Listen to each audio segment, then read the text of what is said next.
Hello, everyone. Welcome back to another edition of On Tap Bets. I am your host, Joey Ricotta at Joey Knows Nothing, joined as always by my co-host and good friend, Jack Bushman at Jack Bushman 2. We are back again to break down another tournament here that's starting in just over an hour, feels like. About an hour and a half from now, there will be kicking off. They will be kicking off the Zozo Championship in Japan, which, their time zone's a little different. So we have nighttime golf here in the United States to watch, which will be fun. Jack was telling me that they are going to be covering this event on the PGA or on the Golf Channel for all 4 days, really, but I think it starts around like 11 p.m. So you're definitely going to have some overnight golf watching. But before we break down this entire tournament and recap last week's action a little bit in our bets, Jack, my friend, how are you doing? I'm good, Joey. I'm excited. We got, like you mentioned, some late night golf. I already foresee myself on Friday and Saturday night. Being the degenerate that I am, I'll stay up till 3 in the morning. Hopefully I'll have a couple of guys in the chase that'll keep me on my toes. But yeah, it should be a fun event. I'm really interested to see this course. It's going to be a bit of a challenge for the players this week, which is going to be a bit of a nice change, I think, after, these first 3 events to start the new season have all been birdie fest. So I'm excited to see the course play a little bit tougher this week, see how the guys react to that. And it's a pretty decent field over there for the Zozo. Honestly, better than I thought it was going to be, Joey. So I'm excited for this event, man. I know it's great for expanding the game and, growing it over there in Japan. It was an awesome scene last year when Hideki Matsuyama won this event, and to see the support that he got all week, it was a real cool moment. So yeah, I'm excited for what this tournament has to offer. And like you mentioned, we're going to be underway in just about an hour and a half, and I haven't placed a single bet yet. I got a lot that I want to talk to you about, kind of go through, and then probably right around the end of this show, I'll be placing my bets. So I will have my finalized bet slip when the show comes to an end today. But yeah, definitely wanted to talk through this one with you because in this smaller field, it's only a 78-player field this week, no cut event. I don't really know what to do about it right now. I got a lot of guys that have caught my eye, and I probably have to cut that number down by half. So fortunate I got you here today so we can dissect this thing before the action begins here in the not-so-distant future. Well, I hope I can be a little bit of a help. I was just telling you off air here that I wish I had you last night, and it was my fault that I didn't because I wanted to do the same, bounce ideas off of you and that was my fault, obviously, last night. But man, now we're cutting it close, crunch time here, but we're leading up to the action, so it's always nice to have that kind of fresh talk before you head into the tournament. And like you said, not placing any wagers yet. I know it's better to talk through these things before you do, anyways. At least that's the way I am.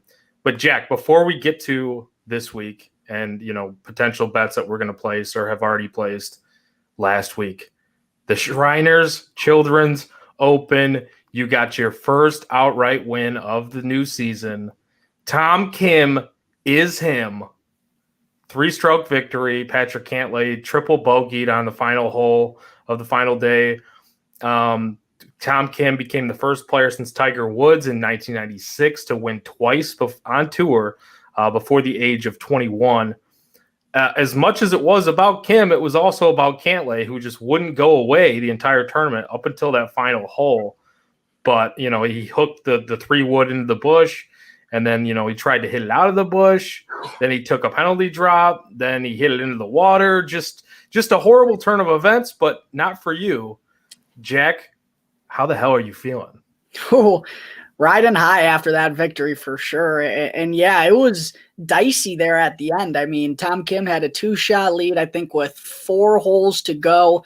Cantlay goes and birdies 15 and 16 to tie it back up. They both get a par on the par 3 17th. We go to 18. I'm like, oh boy. And being the softy that I am, I did hedge out a little bit on Cantlay just to guarantee that I'd at least make my money back. And with the profit that I would have made had Tom Kim win, and fortunately he did, I could afford to hedge a little bit on Cantlay. But I definitely wanted the bigger lump sum in Tom Kim getting the job done. So when I saw Cantlay hook that 3-wood left and basically the best case scenario for me, him ending up like waist high in a bush and then trying to hit it out of there, and then he gets into the water. Oh yeah, it was quite a scene for me on Sunday. I was jumping through the roof, but yeah, happy to be back, getting dubs, racking up the W's here in the last, what? I think I got 3 wins in the last 5 events. I mean, I feel like I'm really heading in the right direction. Even last year when I wasn't getting the finished product, I always felt like I was on the right track. So don't let the boy get hot, baby. I'm coming back for another one this week. But Tom Kim, man, but before we move on, I got to talk for a moment about Tom Kim. I'm pushing Paul Pierce aside. I'm giving Tom Kim the nickname The Truth. Tom Kim is the truth, baby. 20 years old, 2 wins in his first 18 PGA starts, was an electric factory at the President's Cup. I mean, this kid, I am so stoked for what he's going to turn into and what he already is. I mean, it's incredible to think he's 20 years old out there and doing things we haven't seen since Tiger Woods. We have a prodigy on our hands, I think, Joey. And yeah, I was just happy to be a part of that second win for Tom Kim. I'm sure he's going to have many more in the future. But Tom Kim, if there were any doubters out there about his game, he answered them, baby. He's the truth. I love that nickname for him. I mean, I tried to come up with the Tom Kim is him, but like that's just more of like a slogan, I feel like, at this point for just about everybody that does anything that's relevant. This dude is, like you said, doing stuff that we have not seen for a while. And where is his ceiling? Like, I don't even know if we've seen his ceiling to this point. Yeah, he's picking up victories. But, like, his floor is incredibly high, too. The guy hits it straight as an arrow just about every single time. He's electric. He has such a feel for the putter. Like, it's crazy the way that he judges on the greens, the way everything's going to move and everything's going to roll. And it's just so fun to watch. He's electric. Like, the way he celebrates. I love everything about Tom Kim right now. And I actually, before we dive into this tournament, I wanted to ask you, too, about potential future bets on Tom Kim, because looking at it now, you're already seeing the number on him come way down because everybody wants to bet him for very good reason. But I'm looking ahead to, like, the Masters, and he's still got a pretty damn big number. When we go to get to that week, if he's still rolling even close to what he is right now, when we get to, like, the Masters, that territory, or like that tournament or any of these majors, that number is going to be nowhere near where it is right now. So I'm kind of thinking, are we placing future wagers on Tom Kim right now? It might be worth it. I mean, this kid has shown the game that he has already. He can compete with the best in the very world. And honestly, thinking about all 4 of the majors, I feel like Augusta would be the place, at least at this stage of his very early professional career. I feel like that would be the place that would suit him the best. I feel like he's not long off the tee, only about a 270, 280 guy. So a U.S. Open type track with the length that those usually have, I feel like those might give him a little bit of difficulty simply because he's going to be using longer irons and it's just going to be more complicated for his type of game. Augusta, I feel like that could be a really good spot for him. So yeah, that might be something to take a gander on. And I don't think Tom Kim is going to shy away from the elite competition that's in a major. In fact, if we've seen anything from him, that might just get the juices flowing even more. We might have like another Willie Z type of guy on our hands who he feels like he's primed for those type of moments. So we'll see. Maybe. Well, we'll see. I think it's a very good, like, obviously if I brought it up, I think I'm probably going to go ahead and do it now, just especially for the Masters, because I think that, like I said, the number's going to come way down. And I do think he's a guy that elevates his game in pressure moments. He elevates his game to competition when he's facing great competition and even difficult tracks. I feel like he probably won't have too much difficulty there, So, yeah, I like it.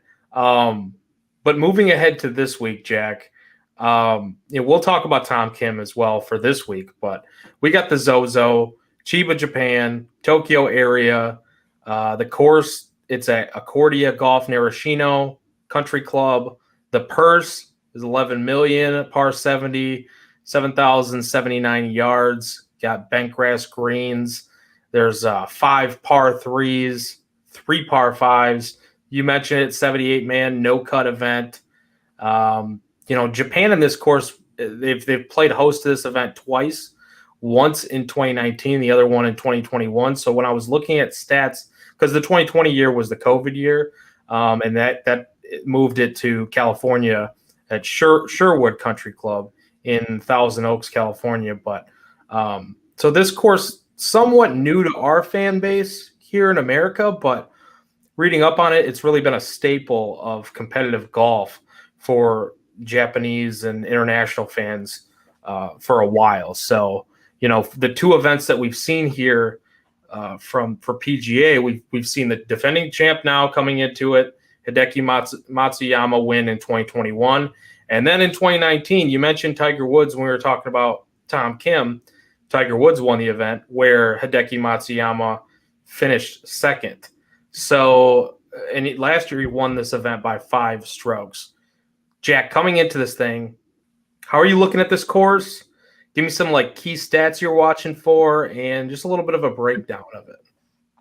Yeah, I'm really intrigued by this course. I'm excited to get a look at it once the coverage gets going throughout the weekend because it kind of has a unique breakdown. We'll see 9 holes from each of the Kings and Queens courses at Narashino Country Club. So 9 holes from a different course and 9 holes from another one. And that gives it the 10 par 4s, as you referenced. We'll see 5 par 3s here and only 3 par 5s. And they're all kind of easy to break down. As for the 10 par 4s, there's an even split right in the middle. 5 of the par 4s will play 425 yards or shorter. And those are really going to serve as quality birdie opportunities for players in the field because the other 5 par 4s will all be 480 yards or longer, and they all serve as some of the most difficult holes on this track. So that's kind of the split on the par 4s. You're going to have the short ones where you can make good scores, and then the long ones where par will be a very respectable score. And then for the par 5s, number 18 and number 6, I believe it is, those 2 in 2021 played as the 2 easiest holes on the course. You'll see a lot of birdies made there. The other one, though, number 14, played as the 3rd most difficult par 5 on the PGA Tour last year. It's over 600 yards, and it's one of the very few par 5s where coming away with a 5 won't be very bad. So only 2 par 3s where you can really go at it, and most players will get a birdie there. So there's not a ton of scoring opportunities here. Now, you can make birdies, and that will go a long way, but pars on a lot of these holes, that'll get the job done. And then interestingly, too, on the par 3s, I feel like these are kind of make or break holes on this track because none of them, only one will be pushing 200 yards. The rest are 140 to 180 yards. They're gettable. A lot of guys will make 3s, but if you can get birdies there, that, again, is going to help because there's not a ton of scoring chances here. So I'm really intrigued by this course. It's not very long, but it is in certain places. It's just over 7,000 yards. But looking back at the leaderboards from the first 2 times here, it seems like ball strikers clearly have an advantage. We've seen guys like Hideki, like you mentioned, finish up near the top. We've seen Keegan Bradley have success. He's known as a ball striker. Colin Morikawa came in 7th here.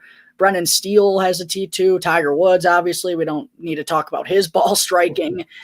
So those guys obviously have fared well at Narashino Country Club in the first 2 trips. And then we've also seen kind of some short game specialists be able to hang around because, like I mentioned, there's bogey threats on this course. You're going to see tight tree-lined fairways where you can get yourself in a little bit of trouble. There's going to be water hazards on some certain holes, and then the greens are really sloped too, which can give players some difficulty on the putting surface. You really need to get onto the right layer and the right plateau of these bent grass greens here. So I'm looking for good ball strikers. I think strokes gained approach is going to mean a lot. I think fairways are going to be really important too. While the rough isn't that bad, you can get yourself in wayward positions, and that's where you'll see big numbers. Like, look at it last year. There were some guys who got to 7, 8, 9, 10 under, and then there are also some guys who are at 10, 11 over. Like, you can make big scores on this course. So I think, staying clean off the tee box, hitting the fairway, distance can help, but I'd prioritize the accuracy in the fairways. Strokes gained approach is going to be really important. Greens and regulation, I think, are very important. opportunities gained, and then I would really weigh into the strokes gained putting on bent grass surfaces, because that's one of the major defenses from what I've read so far about Narashino Country Club. So yeah, I'm thinking that the ball strikers are going to have the advantage here, and that's kind of where I'm going to be going, I imagine, with my bets. But that doesn't, eliminate other types of players, because we've seen with lower scores here, we saw Tiger Woods get to 19 under, but the rest of the field was right around 10, and that was kind of the same for Hideki Matsuyama's win last year. You mentioned he won by 5 strokes. He got to 15 under. I think in the 2 trips over to Japan, there have been 7 players total who have gotten under 10 under par. So take that for what you will. It's going to be a little difficult here, and I think that kind of, while I am going to prioritize ball striking, I think other guys have an opportunity here still. Yeah, and if I can remember right, I think it's going to be a little bit wet to start the tournament. I believe so. If I saw a correct radar reading of their weather report, I think it might be a little bit wet to start this tournament tonight. But yeah, I mean, you mentioned all the stats that I was going to bring up. I mean, the strokes gained approach, the accuracy off the tee, greens and reg. Matsuyama, he gained 15 strokes on the field in this category. Greens and reg. So, I mean, the bent grass putters, the guys that do better on bent grass greens, I like all those type of stats to look for this week. So I think we're on the same page there. My initial thoughts looking at this tournament too, with this small of a field and it being the no-cut event, I'm probably getting less exposure to the field than normal as far as like outrights go and just bets overall in general. Like, this is not the week for me to be. There's some weeks where I go really heavy. Like last week kind of felt like one of them. I went pretty heavy. Even after we got off the show, I ended up making a ton of more matchup bets that I didn't even mention that wound up going. Those went 8, 4, and 1. I showed you those, Jack. And the one that I hit was, I forget which one I even mentioned now on air. But regardless, the outrights, it's like the odds of winning with this small of a field, it can be looked at as better, but we're getting shorter numbers here than like a normal week. And so I feel like sprinkling all the way throughout the board doesn't really make sense to me this week, where it's like picking and choosing a little bit better and maybe increasing instead of my 1/10 of a unit wager, go to like 2/10 per golfer and pick less golfers and just getting exposure that way. I mean, I don't know if my strategy like makes a ton of sense this week, but yeah, probably just a nut job. Maybe even more so than normal. But Jack, what is your like initial thoughts, like strategy wise, as far as how you want to bet this thing? Not just like stats to look for, but just how you attack it, maybe. Yeah. There are definitely far too many guys that I like at this point, and I know I'm gonna have to cut that number down. But what keeps coming back to me is I think I'm gonna be top heavy this week. I think I'm gonna be heavy at the top. I might sprinkle a couple in the mid-range because, like I mentioned, there are a good chunk of guys that I like, but I just don't see me. I don't think I'm going to even get past 60 or 70 to 1. Like, I don't think I'm going to get that deep this week. It's hard to. Yeah, I just like the top too much. And, we've seen Tiger win here. We've seen Hideki. We've seen the big-name players, for the most part, have success. Xander's been pretty good here. Keegan's been pretty good here, like I mentioned earlier. So the top of the board, I think, is, really where the majority of my bets are going to come in this week. Do I love it? No. The numbers aren't great, but realistically, I think one of these guys is probably going to win. That's how I think. I mean, that's why it completely nukes my normal strategy, because I think you're right. I don't see a way where there's that many guys down the board that realistically have an opportunity to win this week, because you can get lucky sometimes where you eliminate a couple of those big names off the board early. They might miss a cut, or they might just put themselves in severe danger where somebody gets hot real early, kind of separates themselves from the field, or like a group of golfers separate themselves.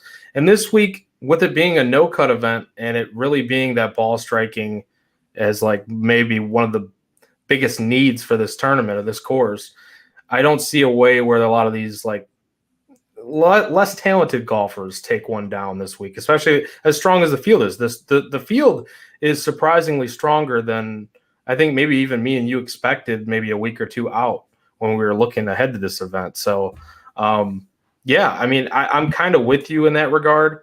If we're looking at the top of the board here, we'll kind of get into the names now. The favorite, 8-1, at least, just about everywhere.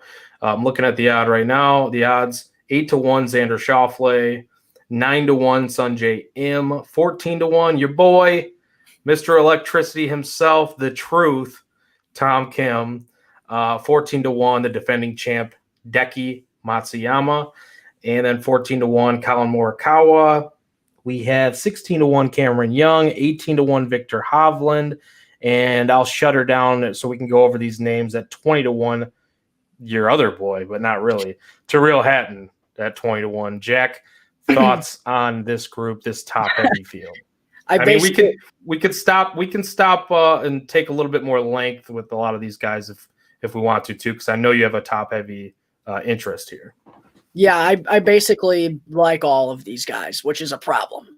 You can't bet all these guys at these odds, but like I could make a case for all of them. Xander comes in with ridiculous form. He's won twice in his past 6 events, 2 top 4s in the other ones, leads all players in the field in strokes gained total over the past 50, 36, 24 rounds. He really doesn't have a weakness to his game. Very straight off the tee, good with approach, a good putter, good short game. Like Xander is a perfect fit, and he's always played well in Japan. He's got 2 pretty good finishes here, both one T28, one T10. Obviously won a gold medal in Japan, so he's got some good vibes here. It's about an hour away too. About an hour away from this event. Not far. So like I really like Xander at 8-1. He actually, I'm going to bet Xander. He's probably my favorite bet this week. I think he's the favorite for a reason. Sungjae Im's been super steady as always. I mean, seems to be the definition of Sungjae. He's been playing great, just somehow doesn't have a win in over a year now. Tom Kim, everything we said earlier. I mean, it's not a long course. Feels like a place where he could get around. An elite approach player, also takes advantage of par 3s, can score in bunches. I like Tom Kim. Hideki obviously has ties here. He makes a lot of sense. I talked about ball strikers earlier. Colin Morikawa at his peak is an elite ball striker, maybe the best in the world. We haven't seen it in quite some time, but feels like a place where his game really would fit well. Cam Young and Tyrrell Hatton are probably the 2 I'm not even looking at this week, but I like Victor Hovland as well, a really good ball striker and one of the best putters in the field on bent grass greens. So what am I going to do about this? I can't bet all those guys, but if I probably wanted to, if you don't want to make money, but yeah, true. Very true. If I had to pick 3 of these guys, which I'm trying to do to myself here to cut down my numbers, I'd go Xander at 1. I'm going Hovland at 2, actually. And then I'd probably go Deki at 3. Like if Deki goes and wins this event and I don't bet on him, I feel dumber than I would last year not betting on him, right? Like I know he hasn't been great recently and hasn't looked like the same Deki, but it's Hideki in Japan. Like, come on. We know his track record here. I mean, like Andy's, on the home soil. It's not like he can't go back to back. He's done it before. He did it with the Waste Management Phoenix Open. He won in 2016. He won that in 2017. He doesn't really come in rusty either. T25 at the Fortinet. And he played the President's Cup. This guy, he's looked at as an icon over there. And he genuinely wants to be like a pioneer to these other Japanese golfers to follow. I mean, those are basically his words. Honestly, I get the others near the top of the board, but I don't know how he's not the favorite to win again. Like, I get it with Xander and how hot he's been. Sungjae Im, how hot he's been. Again, with those 2 guys, it's kind of a price thing for me at this point to pass on those and just go straight for Hideki. I mean, Xander, he definitely scares me. Like, I just can't get to that price. He's good at everything. Like, he's good at everything. I don't know how else to put it. The Sungjae Im, being on fire too. That scares me a little bit. But like you said, not really having a win lately. I think it just made too much sense for me to go straight to Hideki Matsuyama because, like you said, I would feel like a complete bozo if I don't have him in the Zozo. So I like, you like that little wordplay. And I also I've not bet this guy yet, but I am really thinking about Colin Morikawa at the top here, and I'm probably going to get there. T7 last year, T22 in 2019. He has an incredible approach game, third in strokes gained approach last year. This is a course where hitting greens and having an incredible iron game largely comes into play. I mean, the putter kind of fluctuates a little bit with him, but he can get hot with it. But he was a net negative last year for the putter. So I think if the putter's there, you better be very scared of Colin Morikawa in this field and in this tournament. So I think I'm going there as well. Those are probably the only two at the top, just given my nature. And I just kind of increase the unit size just a little bit for the top of the board. Those two names, I'm probably, like I said, Morikawa probably will find his way there. But you make great points. I thought for sure you were going to try to go back to back with Tom Kim. So I'm a little surprised he wasn't, like with your rankings there, he wasn't a little bit higher, but it's tough to go back to back, and especially traveling overseas kind of makes sense. Yeah, this type of field too. I mean, I'd love to see Tom Kim win again. Don't get me wrong. I just feel like there's other guys who are right there too that are a little bit more enticing for me. I don't know if Tom Kim is, I mean, obviously we know what he's done is remarkable, but being ahead of, Colin Morikawa or Victor Hovland, to me, I think I'd rather take those guys at a bigger number. So that's the way I went about it this week. Yeah, that makes sense. After Tyrrell Hatton, we have Corey Connors, another one of your boys, 22-1. Actually, I should have lumped him in with the other group since it was close enough, because after that you kind of go down a little bit further than that, and you got different prices on different books. This is actually the largest number that I found him at was 35-1 for Tommy Fleetwood. Siwoo Kim, 35. Mito, 35-1. Maverick McNeely, 35-1. Keegan Bradley, 35-1. Bazatenhout is 35-1. Mr. Hoagie Buns. Why don't we stop at that 35-1 range, though, and then we'll kind of move on from there. What do you think about this area? Yeah, it's tough because I love betting Corey Connors. I mean, I've probably spent the most money out of anyone on Corey Connors. Great ball striker. That's the name of his game, and this is a course where that plays into his favor. I'm a little concerned from what I saw at the President's Cup because he was downright terrible, like actually downright terrible. And I thought he was going to have a really good week. I thought it was going to be kind of a coming out party for Corey Connors a little bit, and that just didn't happen. So I wouldn't be surprised if he had a good week here. I just like other guys ahead of him too much, and I don't think I can squeeze him in there, especially at 22-1. So I'm passing on Connors, I'm passing on Fleetwood, I'm passing on Siwoo, I'm passing on McNeely. Mito. Let's talk about Mito here for a second. Oh, man. Let's do it. I think Mito's going to get X'd out. I think he's one of those guys that unfortunately is going to get X'd out. But I'm not going to talk you out of it. I just want to hear it. Mito's ball striking is back. I mean, he was on fuego last week at the Shriners. He just couldn't make a putt on Sunday. I mean, he was right there. He had his opportunities. He just really wasn't making putts. But the ball striking is very encouraging to see Mito kind of return to that form and even hover in contention because it had been a while since we saw that from him. So Mito is encouraging, and I've seen people on him this week. I don't think I'm going to get there, but I did want to bring that up, that Mito is finally trending in the right direction. The one that intrigues me the most out of this group, and probably the only one that will get my money, he always seems to, baby, it's Keegan. It's Keegan. He's got 2 top 3 finishes in his first 2 trips here. It's the ball striker's paradise. I trust his ball striking. I trust his off the tee game. And the putter, baby, it did cool down after he had a really good run on the greens throughout the summer. It cooled down in the fall, but he still showed me that that's not going to hinder his game, or at least as frequently as cooking, though. Didn't. At Sanderson, that putter was cooking, I think.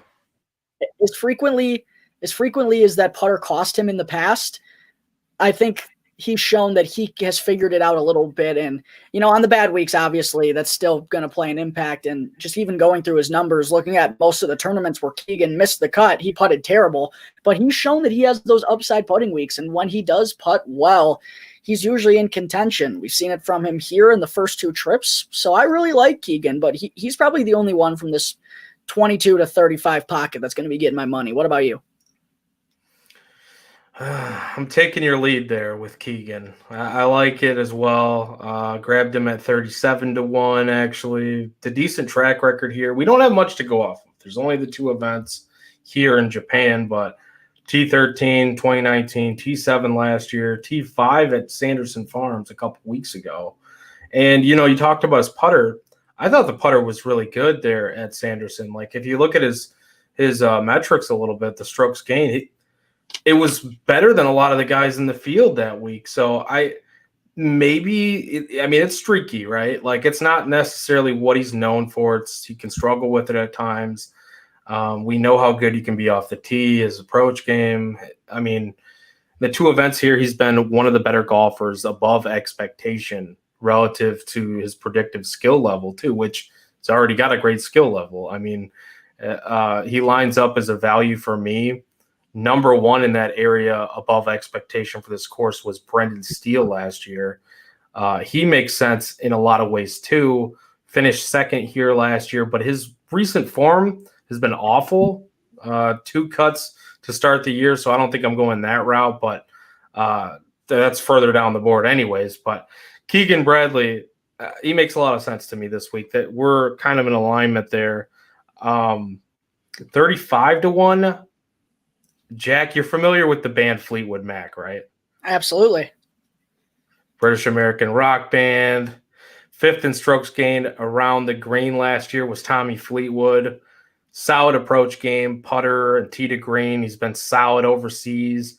Back-to-back T4s at both the Scottish Open and the Open. T7 last year at Accordia, at Narashino, T22 in 2019. We haven't seen him yet this new season, and he has a lot. Like, he's yet to break through on tour for a victory. But, I mean, he has 6 international victories. And who am I to keep you down? He's fresh, dude. He's fresh. He's good in no-cut events. I mean, I'm thinking let's let the long flocks flow here. I think this could be the week for Tommy Fleetwood. I'm going in. I'm jumping in at 35 to 1. I've seen people on Fleetwood this week, and yeah, internationally, he's a really good player. Just for some reason, hasn't happened on the PGA Tour, but he's one of those guys. If you look at his major track records, he's got some good finishes in those bigger events. And, maybe this is a tournament. It's kind of like another reason why I feel like Victor Hovland has a good chance here. Dude never wins in America. He just wins all ththese international events. Maybe that's the thing for Tommy too. I'm not going to get on him, but I've seen a lot of people, so I don't hate it. And to Siwoo Kim too. I didn't bring him up. You did. As we were talking down this list, a lot of people seem to be on Siwoo Kim too, and that kind of makes me like, I don't know. I have scars with him and with Mito. There's scars there. There's some damage. Fleetwood's never really done damage to me because I usually don't bet him that much. So I that's kind of why I landed there, and then with Keegan Bradley. But I don't know. Maybe like I understand the reasons why for Siwoo and for Mito. So I definitely wouldn't put it past either one of those 2 out of this range. Definitely having good tournaments, if not winning, probably being in contention come the final round. But as we look at the rest of this list, 40 to 1, we got Mr. Hoagie Buns himself, Tom Hoagie, Cam Davis, Andrew Putnam, Sebastian Munoz at 45, Big Papa Pump, Scott Stallings, 45, Sahith Thagala at 45, Davis Riley at 45. Anybody in that range that you got to? I like Hoagie and Munoz. Those are the 2 that I like from that range. He's been showing some flashes, and he had a really good tournament last week. Had a good final day after not a great Saturday. And then Munoz, I believe he withdrew. Yeah, it was from Sanderson. I was going to be on him there after the President's Cup. I really liked what I saw out of Munoz. The one thing about it is I always feel like I like him better in a birdie fest than a place where it's going to play a little bit more difficult. I'm an approach player, though. I'd probably lean Hoagie, but I honestly might not get to anyone in this range. What about you? Nobody for me. Same. Mr. Hoagie Buns. It's hard for me not to bet him. I've had some good runs with Mr. Hoagie, and he's treated me well. It was difficult watching him perform so well last week because I was seriously going to have a case of FOMO if he would have won the tournament. Like, I would have been very upset if he would have won. Not mad at him, but just mad at myself for just not doing it. But yeah, I really didn't get to anybody here. I don't know. It wasn't appealing enough, I guess. Sebastian Munoz, I'm with you on the birdie fest. I think I prefer him in those type of events than here. Moving down, we have 50-1 guys. Oh boy, the Grill Master Emiliano Grillo's here. 50-1. Cage, Lee, Lucas Herbert, Sepp Straka. We have Kurt Kitayama at 60-1. And then the 70-1 guys, there's kind of a clump there at the 70-1 guys. I won't name all the names, but anybody from 50-1 to 70-1 that kind of stand out. Yeah, this range catches my eye a little bit more, but I'm not going to get too much exposure here. I got to be a little bit picky. I like Straka. I do. He's just hovered. He's been right there, man. And after he won at the Honda Classic last year, the summer was a nightmare for old Seppi, but he turned it around in the playoffs. And now he's got 2 playoff losses in his last 4 starts, had a T7 at the Tour Championship. He consistently gained with the driver, one of the most accurate off the tee, and he's a phenomenal putter. And going looking at the data, he's been gaining weekly on approach. I probably like Sepp Straka the most out of anyone in this group. I am tempted to go back to Grillo because the putter was still good last week. It was just the irons weren't as lethal as they were at the Sanderson Farms. Probably not going to get there. I am tempted, though. I also like Neesmith, someone who I was on last week. I had an outright on him, which came really close. He had the best finish of his PGA Tour career, coming T2. He cashed my top 20 as well, which was nice. And the ball striking, he was one of the best in the field last week. Of course, could fit that well again here. I like Neesmith too. And then Brennan Steele, you mentioned him earlier. Not great recent form, but he played well here last year. Another guy who's a ball striker. I've considered him a little bit, but again, I'm probably going to have a lot of guys at the top. So I feel like I can only have 1, maybe 2 in this range. And I'd go Straka at number 1 and then Neesmith 2. What about you?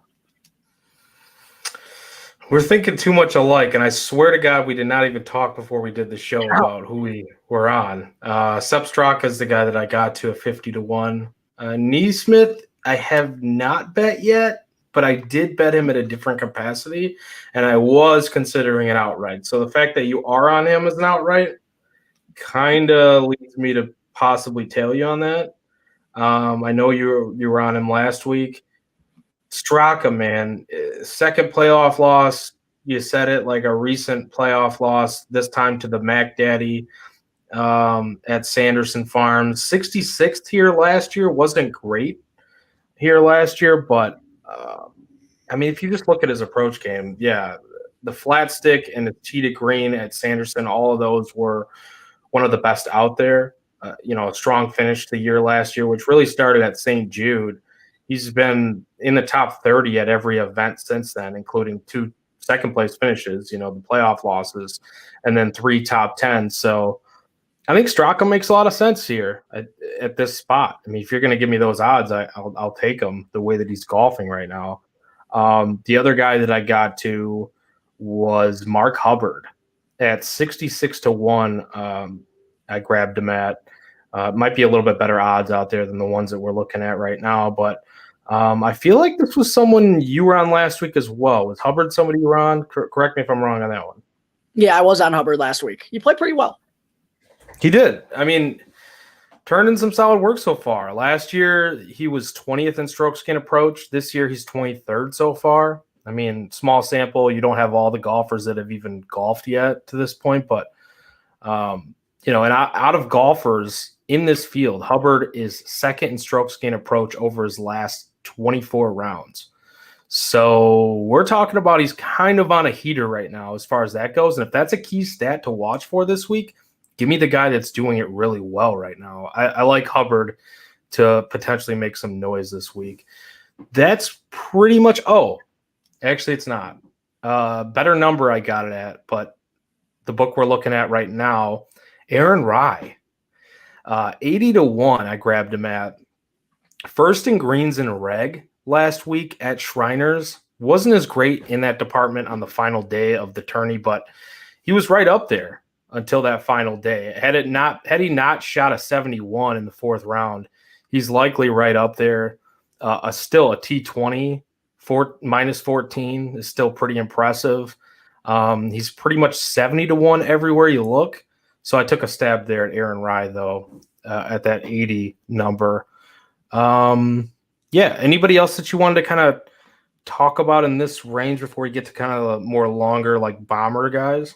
Yeah, we can move on down, but I will say Aaron Rye was someone that I looked at too. His numbers did pop last week. I just feel like asking him to win a little bit much because he popped last week and he still finished T20. It was like, that was a little tough to me, but I did see some stuff on Aaron Rye this week that was intriguing. But that's it. We can move on down. I'm with you, though. It's tough to really see him like, I'm not convinced he's going to win. Like, imagine how pissed the people in Japan would be if Aaron Rye won this tournament. Some no name. They have no idea really probably who he is. Yeah. I mean, I'm sure they do a little bit, but like, really, they're not there to see Aaron Rye win. No. No, they're definitely not. Let's go ahead and look a little bit further down here. The 90-1, you got Wyndham Clark, Ricky Fowler, Luke List, Kevin Streelman, and then you got your 100-1 guys. I've seen some interest this week in Troy Merritt, who was awful last week. Then you got Matt Wallace, who always kind of seems intriguing to some people. Adam Svensson, Adam Long. I've actually seen people on Long as well. Any thoughts on that range before we go complete bomber? Honestly, the rest of this board, I don't have all that much interest in. I saw stuff on Wallace. He was a short game guy who did well here last time. I believe he finished T4. I'm not going to get there. Troy Merritt, pass. The one that actually did jump out to me, if I was going to get to anyone here, it was funny you brought him up. Adam Long, really accurate off the tee, hits a lot of greens in regulation, a good par 3 scorer. I don't think Adam Long's winning the golf tournament, though, so I'm probably not going to get anyone down here. So, I will say Satoshi Kodaira has randomly been my boy over the last year and a half. I think Kodaira's better than 250-1 odds. I'm probably not going to get there, and this is probably just my random bias that I have towards Kodaira, but that would be like my one flyer I'd maybe throw a couple bucks on. But other than that, I have no interest. I just can't believe that that's randomly been your boy, kind of. I didn't even know that, and he kind of stuck out to me for this tournament. So I don't know. I didn't bet him outright. I did not do that. I don't really see him winning this tournament, but crazier things have happened in just the world of sports in general. Hayden Buckley, man. I always kind of find some interest in Hayden Buckley. I didn't bet him, but like initially just looking at this, I was like, that looks kind of juicy. Didn't go that route, but the one guy I did get to at, let me see where he's at. I grabbed him at 130-1. I was on him last week. Adam Schenk. Now, you cannot shank anything in this tournament and expect to win. But so the name just, kind of does him a disservice there, but he had a solid showing last week. T12 at Shriners. He's had some success there in the past too, so it made a lot of sense to get to him. But T22 at the Zozo in Japan in 2019, T28 last year. A quick shout to Action Network for this as well, for this find. Of the 17 golfers making their third trip to Narashino, Schenk ranks 6th in strokes gained. He's also 6th among that 17 golfer group in above expectation. I went ahead and looked that up after I saw that.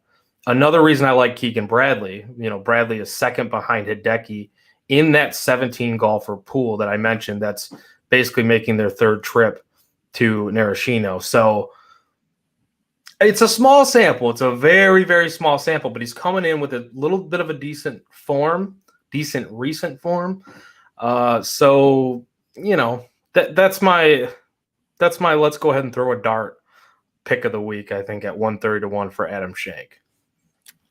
I mean, if you want to, I just don't see any of those guys winning this tournament with these big name players. It's not as deep as a field as it's been here, but I feel like there's still just a stack at the top.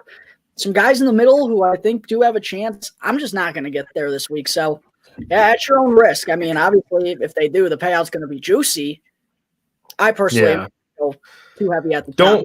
Maybe I'll get on Adam Long. We'll see, but I doubt it. Don't blow your whole wad on Mr. Adam Schenk. I'm not trying to advise that at all. That's just my own personal betting for the week. But hey, I don't see him winning either. Wouldn't surprise me if he had a decent tournament, though. Nationality props. Did you get to any of those, Jack? Man, I didn't really have too many props at all this week, with just the field being so small, and that kind of affected the markets. The one that caught my eye was top continental European Victor Hovland -135, but I'm also on Sepp Straka this week, so I don't really want to fade Straka in that market. So no, I don't have any nationalities. I don't have any top 40s. I just have 2 top 20s, and that's really it before I kind of finalize the rest of my outrights. All right, let's do it. I don't have any nationality props either. I didn't like any of the markets this week. It just felt like betting against golfers that I thought were going to have good weeks instead of actually picking a field where you're fading a lot of the guys and you felt strongly about somebody. That's why I didn't like any of the nationality props. Yeah. Let's hear some of those top 20s. Who do you got there? The 2 top 20s that I have are Keegan Bradley +110. He's posted top 20s in both of his 2 appearances here, like I mentioned already. And then I got Seppi Straka at +175 for a top 20. I think, Sepp's been playing some really good golf. Maybe he's not going to get the win, unfortunately.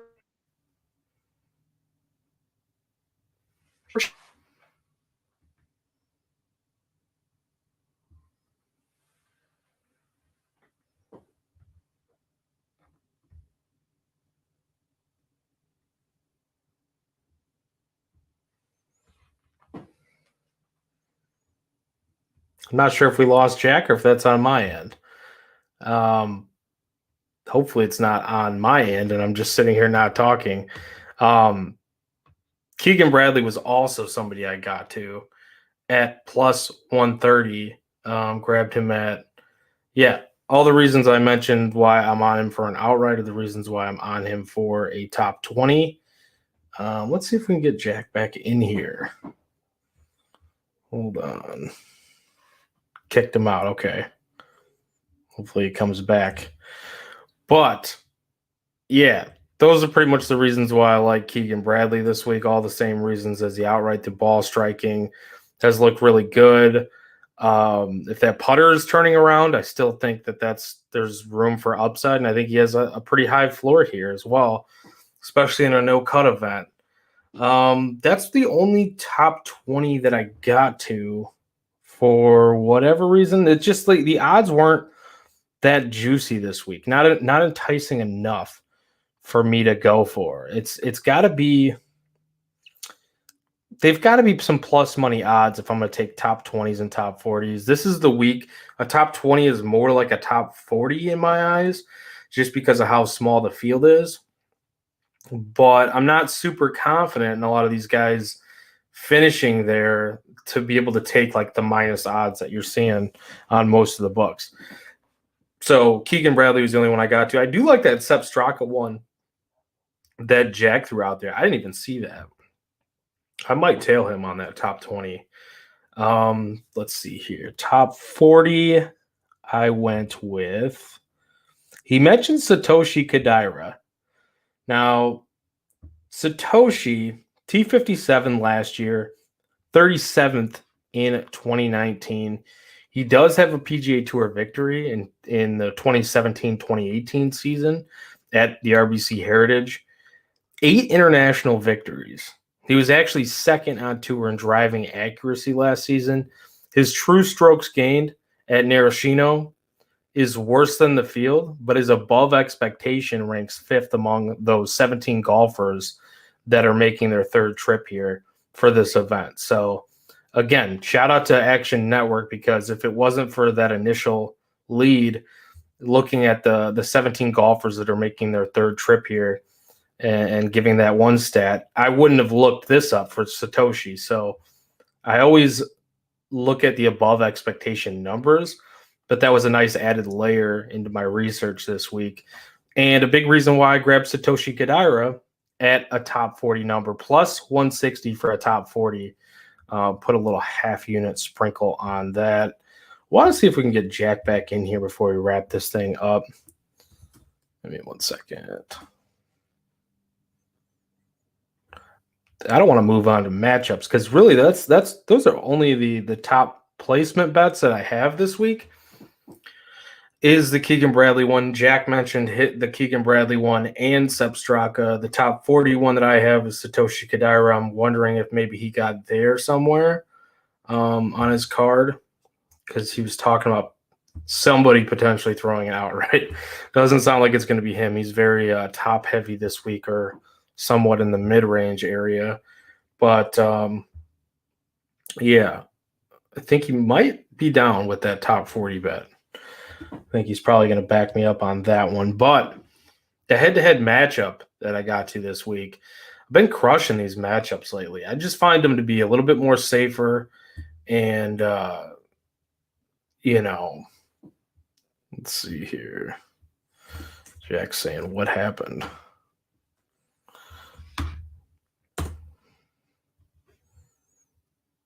Find them to be a little bit more safe. And, giving you that floor over where you can somewhat find an edge over certain golfers that you're not on for outrights, or even golfers that you might not take as an outright, but you want to hedge it and get a little bit of a piece of a golfer that way. Or, you feel like they're going to have a good tournament, but they might not necessarily win. That's another way to get exposure to it. Matthew Neesmith is one of those guys for me. Here's Jack. And maybe we're back. Jack. Apologies, brother. We are back. No, you're good. You're good. I was wondering, I was sitting there for a minute because I wasn't sure if it was on my end or on your end. And then once I realized it was on your end, I'm like, oh, I better start talking. But I'm glad you're back. You were in the middle of Keegan Bradley and Sepp Straka top 20s. I kind of finished your thoughts a little bit on those, but if you want to kind of go over those, kind of sum up the reasons why you were on both of those guys, that'd be awesome. Yeah, Keegan, I mean, he's done it here 2 times in a row. I thought he looked really good at the Sanderson. The putter looked good at the Sanderson. We know he's a good ball striker. I like his recent form. I like the course fit. It was a good number, I thought, plus money, plus 110. So I took Keegan there as well.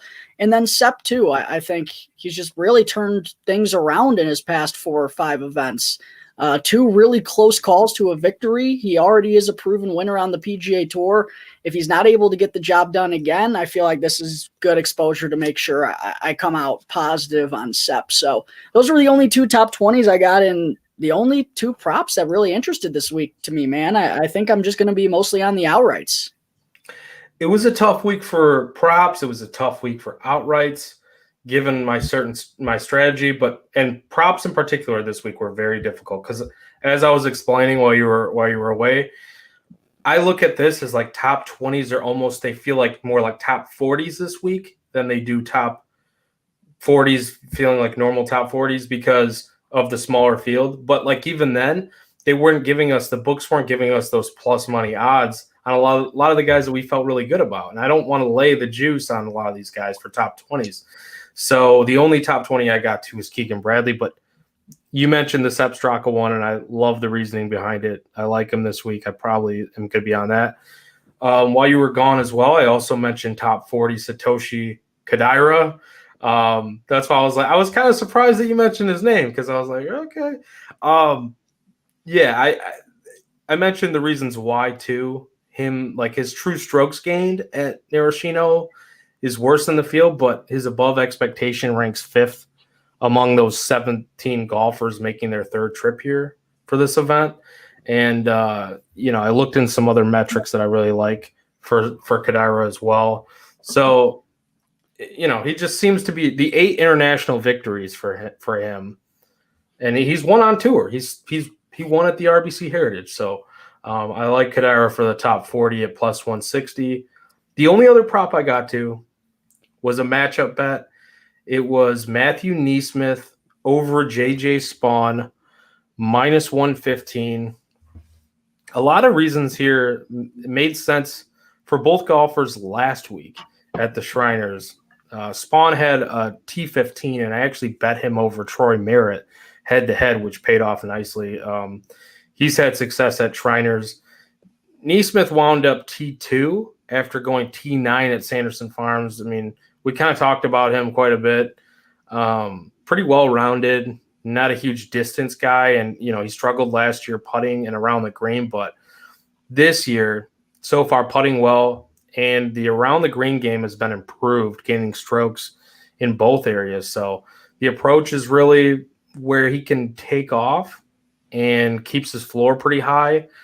Spawns isn't terrible, but it's not at Neesmith's level to me. So I think he projects better than Spawn here on most sites. So I like that matchup. That's my one head-to-head matchup is Neesmith over JJ Spawn, which I could still bet an outright on Neesmith, but haven't done so yet. Jack, before we pick our favorite bet of the tournament, we got to do what we've been doing every week. You beat me last week. I barely even made the cut with Mr. Emiliano Grillo. Who was your one and done last week? I forget exact. Was it Tom Kim? No, it was Matthew Neesmith, baby. It was Neesmith. Okay, that's right. All right. A good one. Yeah, it was a very good one. Yeah, T2. So that's always very helpful. You gonna let me go first this week, or are you going first this week? I think you went first last week and stole Grillo. Did I go first last week? I probably did, but I couldn't steal him because technically you already picked him. I couldn't use him, yeah. So, but go ahead. You go first this week since I did. I thought about this one. There were a couple of different guys I wanted to go with. Ultimately, I'm going Hideki. I'm going Hideki in Japan. Ooh, you know what? I was between Hideki and You Can Go Your Own Way. Oh, okay. Go your own way. Tommy Fleetwood Mac, Let the Locks Flow. Go is a breakup song. I'm breaking away from the pack and maybe my own brain in a sense, taking Fleetwood over Hideki this week for my one and done pick. Because that's actually, before you even mentioned your one and done, that was my decision, was between Hideki and Fleetwood. So that's who I'm going to roll with. I mean, Fleetwood, this seems like a good spot for him. I'm not going to bet him probably until he wins, until he can prove to me that he could do it on the PGA Tour. But I don't mind him as a one and done this week. I think he's a guy that definitely could be in contention. And we've been thinking the same way on these one and dones, Joey. We've been close here. We both wanted Grillo at the Sanderson. You had Grillo then at the Shriners. We were both on Neesmith. Now we both wanted Hideki. It's kind of funny how this is worked out, and I'm excited to see how it's going to go all throughout the way. So, maybe Fleetwood will provide you with a little bit of magic, but I'm going to go here with Hideki, Japan. It makes too much sense.